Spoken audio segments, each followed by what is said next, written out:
Bonjour à tous, nous retrouvons Jean Guibert, préparateur mental à l'association Optimiste. Et si la clé pour surmonter la maladie ne résidait pas seulement dans le corps, mais aussi dans le dépassement de soi? Bonjour à tous, on se retrouve aujourd'hui dans un nouvel épisode pour découvrir l'envers du décor de l'association Optimiste à travers tous ses acteurs et partir à leur rencontre. C'est parti! Bonjour Jean. Bonjour Inoa. Est-ce que tu veux bien nous raconter ton parcours? Qu'est-ce qui t'a amené à devenir préparateur mental? Très rapidement, j'ai eu une carrière professionnelle où je m'occupais des métiers du sport, donc j'étais formateur dans ce métier-là. Et en parallèle, j'avais une carrière d'entraîneur, parce que j'avais été joueur et j'ai entraîné. Et à un moment donné, je me suis posé la question, est-ce que sur le plan, ce qu'on appelait psychologique, mental ou autre, est-ce qu'on ne peut pas aussi améliorer les joueurs? Et donc je me suis penché sur des techniques qui pouvaient le permettre, telles que la sophrologie, la PNL, toutes ces techniques un petit peu qui parlaient du bien-être et de la façon de se préparer. Et un jour j'ai rencontré quelqu'un qui s'appelle Christian Ramos, qui est devenu mon ami. Ça fait plus de 30 ans qu'on se connaît, et qui lui était un psychologue qui lançait une école de la performance dans laquelle on faisait de la préparation mentale. Donc je suis allé voir ce qu'il faisait, ça m'a plu, on est devenus amis et on a commencé à mettre en place ce type de formation que lui a impulsé. Maintenant, lui, il est devenu une référence dans la préparation mentale puisqu'il s'est occupé de plusieurs Jeux Olympiques, plusieurs équipes de France, il continue. Et on a organisé, je l'aide à organiser une formation de préparateurs mentaux qui se fait à Saint-Paul-les-Dax. Et on en est à la 27e cette année qui vient de se finir. Et on attaque au mois d'août la 28e. Donc c'est une reconversion professionnelle. Qu'est-ce qui t'a amené dans ta reconversion professionnelle à trouver le chemin d'Optimiste? Je ne dirais pas que c'est une reconversion professionnelle.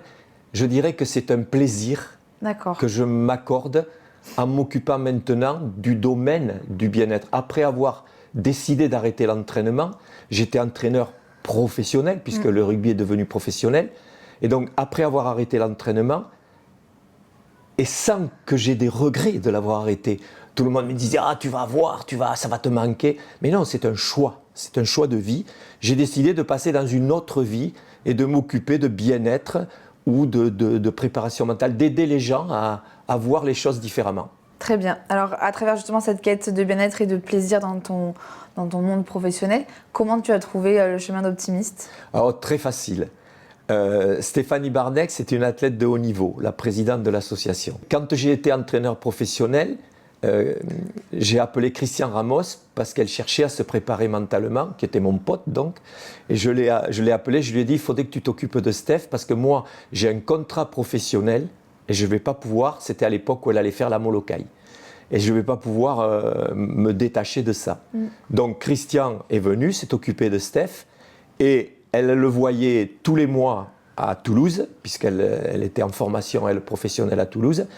Et Christian m'appelait et me disait, voilà, pendant ce mois, tu vas lui faire cette séance, cette séance, cette séance. Et donc, je connaissais bien Steph.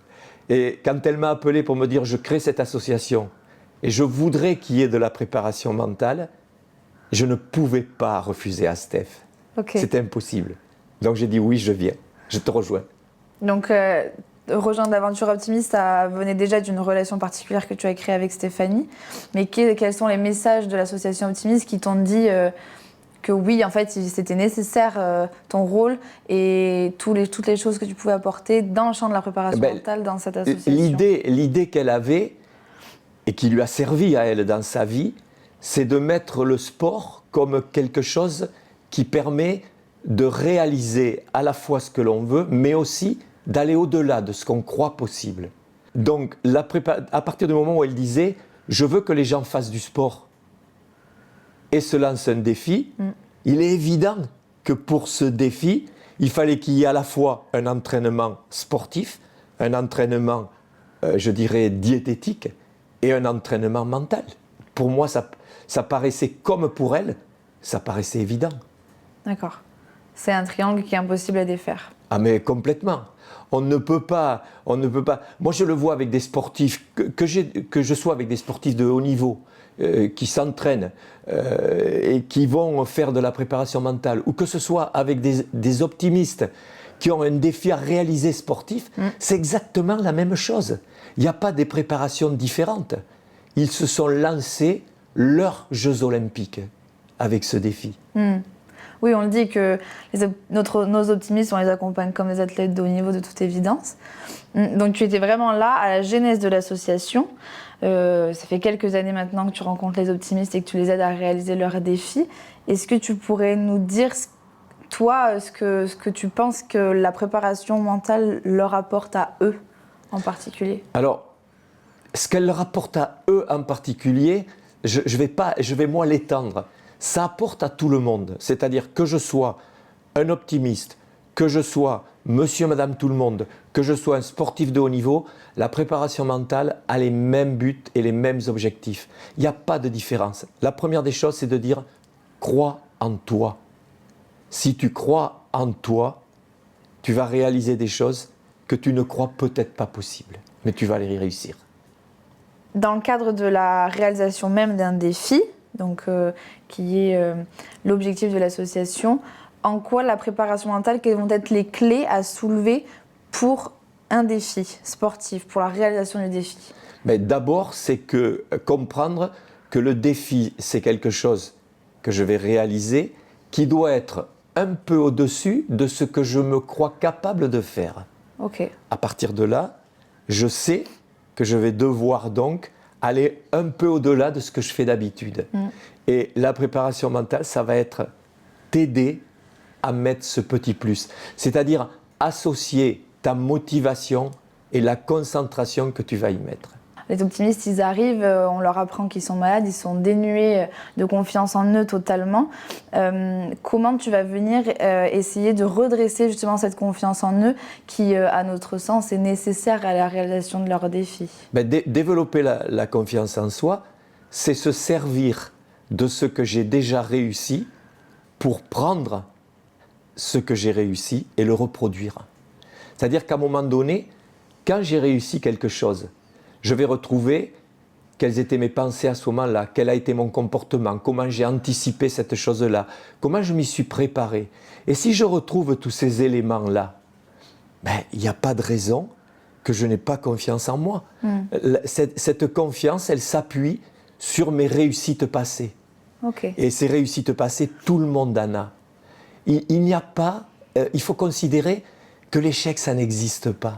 Si on considère que quand je ne réussis pas quelque chose, je vais me servir de cette expérience pour aller plus loin, corriger ce que je n'ai pas fait toujours très bien et réussir plus tard, le temps n'a pas d'importance dans la réussite. Ce qui compte, c'est de réussir. Okay. Et tout le monde peut réussir. Tu l'as dit, les comportements, les pensées, tout ça c'est quelque chose de très personnel.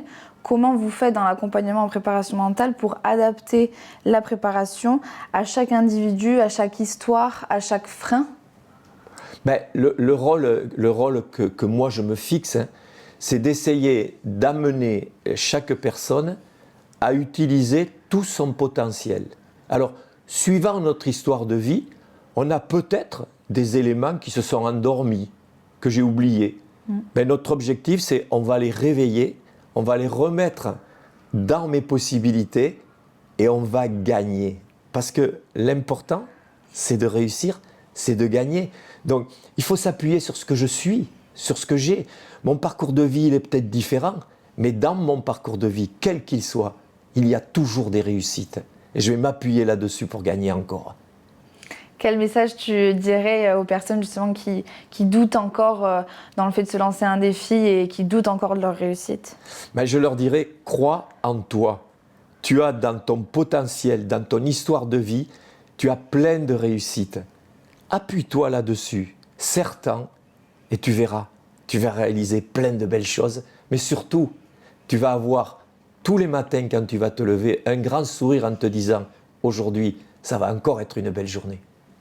Super, merci beaucoup Jean. De rien.